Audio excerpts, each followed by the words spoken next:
Qu'est-ce qui se passe à cette surface-là? Comment expliquer ça microscopiquement? Les particules qui se changent en vapeur? Pour le coup, ça c'est un problème non résolu. On prend un compartiment, on le sépare en deux et on met du gaz dans une partie du compartiment. Alors ici, j'ai représenté quelques boules, mais il faut imaginer qu'il y en a des millions et des millions et des millions. Et puis, on retire la paroi. Le gaz va s'engouffrer dans le vide ainsi créé. Et il va occuper tout l'espace. Imaginez un électron, le volume de l'électron, par rapport au volume de la galaxie. Une fois que vous avez la galaxie, vous faites comme si cette galaxie était un électron, et vous considérez une galaxie, et puis encore comme ça, et vous continuez comme ça. Chaque fois que vous êtes arrivé à la galaxie, vous faites comme si cette galaxie était un électron, et vous faites à nouveau la galaxie, et vous répétez cette opération 200 000 milliards de fois. Vous passez l'électron à la galaxie, et ça vous donne une idée du rapport du nombre de configurations entre le gaz dans la demi-boîte et le gaz dans la boîte tout entière. Alors, Boltzmann va vous dire, évidemment, dans des conditions comme ça, c'est bien évident que c'est tellement plus probable d'avoir le gaz qui occupe toute la boîte, l'entropie est plus élevée, c'est tellement plus probable que c'est ça qui va se passer, fatalement. Les mathématiques sont partout, hein, et l'écoulement des grains de sable dans un sablier, partout dans le monde qui nous entoure, partout autour de nous, c'est plein de problèmes mathématiques que personne ne peut résoudre pour l'instant. Le temps coule toujours dans la même direction, on vieillit, on rajeunit pas, on se souvient du passé et pas du futur. Quand on laisse tomber un verre par terre, il se brise et il ne va pas se recoller spontanément. On va spontanément d'une situation ordonnée vers une situation désordonnée. C'est la flèche du temps. Et au cœur de ça, il y a le principe de Boltzmann et le concept d'entropie. Mais les équations qui gouvernent l'astrophysique, elles ne connaissent pas cette flèche du temps. Avec Clément, on va continuer à travailler sur l'équation de Vlasov-Poisson. C'est l'équation qui décrit l'évolution des étoiles dans une galaxie ou l'évolution de la densité d'électrons dans un plasma. Si on regardait un film d'une galaxie à l'envers, en accéléré bien sûr, l'échelle de temps de la galaxie c'est le million voire le milliard d'années, on regarderait le film à l'envers, on ne verrait pas la différence avec le film à l'endroit au niveau des lois de la physique. Pourtant, il y a un effet de relaxation qu'on observe. La galaxie a tendance à se reposer.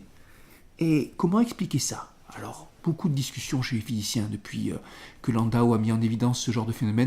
Les uns disaient l'approximation de Landau n'est pas valable, il a remplacé l'équation non linéaire par l'équation linéarisée.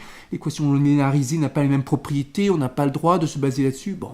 Et puis les uns les autres, la vraie équation, il n'y a pas de convergence vers l'équilibre, ou elle est très lente, on dit mais si. Face à une situation comme ça, c'est bien quand le mathématicien peut arriver avec un résultat logique inattaquable.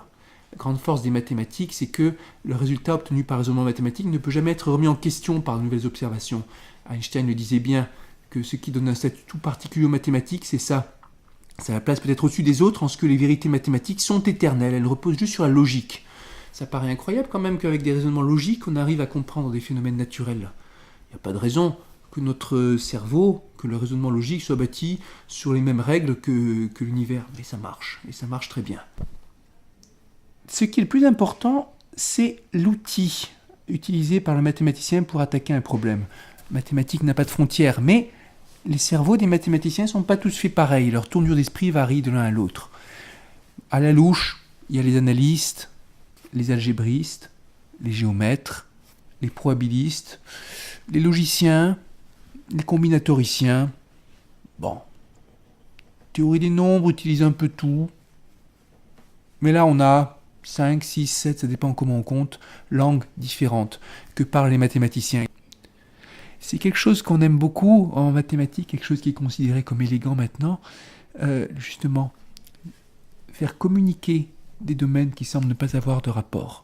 Le métier de chercheur, c'est extrêmement intense. On se retrouve face à des batailles épiques dont on a perdu l'habitude dans la société. Les batailles, elles sont face à un problème. Et ce sont des retournements de situation, des coups de théâtre, le rôle du hasard. Tout vraiment peut se jouer et ce sont des aventuriers actuellement les chercheurs, même si les aventures se passent dans leur cerveau, face à leur feuille de papier ou au téléphone avec leurs collaborateurs. Les mathématiciens ont l'habitude de remettre les choses en question. Quand on part d'une idéologie, par définition, c'est quelque chose qui se postule, c'est pas quelque chose qui se justifie. Souvent les gens, que ce soit à tous les niveaux, y compris au niveau politique, n'ont pas conscience qu'il y a des postulats, et après, il ne faut pas chercher à les justifier. Il faut analyser leurs conséquences éventuellement. Les philosophes, ils connaissent très peu de mathématiques, et ça les handicape, je pense, ou de sciences en général. Sans connaissance scientifique, on n'a pas les clés pour comprendre le monde. Les chercheurs au sens très large sont eux qui font avancer la société, recherche et développement. J'étais élève à l'école normale supérieure. J'y suis resté élève pendant 4 ans, puis agrégé préparateur, caïman comme on dit, pendant 4 ans. Qu'est-ce qui est le plus important à l'école normale supérieure? C'est le contact entre élèves. Et puis l'esprit d'ensemble, la motivation, l'enthousiasme. Je me suis mis à écouter de la musique, beaucoup de musique, à aller très souvent au cinéma, plusieurs fois par jour quand il le fallait. Je suis devenu responsable du club spectacle, puis je suis devenu président de l'association des élèves, un comité d'organisation des fêtes comme on l'appelait. J'avais beaucoup de contacts, j'aimais bien discuter aussi bien avec des scientifiques qu'avec des littéraires. En même temps, il fallait que je trouve ma voie mathématique. Et j'ai bien failli jamais avancer dans ma thèse parce que ça entrait en conflit avec mes activités qui me plaisaient beaucoup d'ailleurs. J'aime bien l'idée qu'on se laisse porter par le hasard et puis les choses se passent dans la vie sans qu'on les prévoie. Comme quand on rencontre les gens, quand on tombe amoureux et tout ça. Je me suis retrouvé à faire la physique mathématique, mais par le hasard des problèmes et des rencontres. Les meilleurs articles, ils ont été écrits sur des problèmes que je connaissais pas avant de travailler dessus, en collaboration avec des gens que j'ai rencontrés par hasard. Toutes ces rencontres fortuites, ça a bouleversé ma vie scientifique et puis ma vie tout court.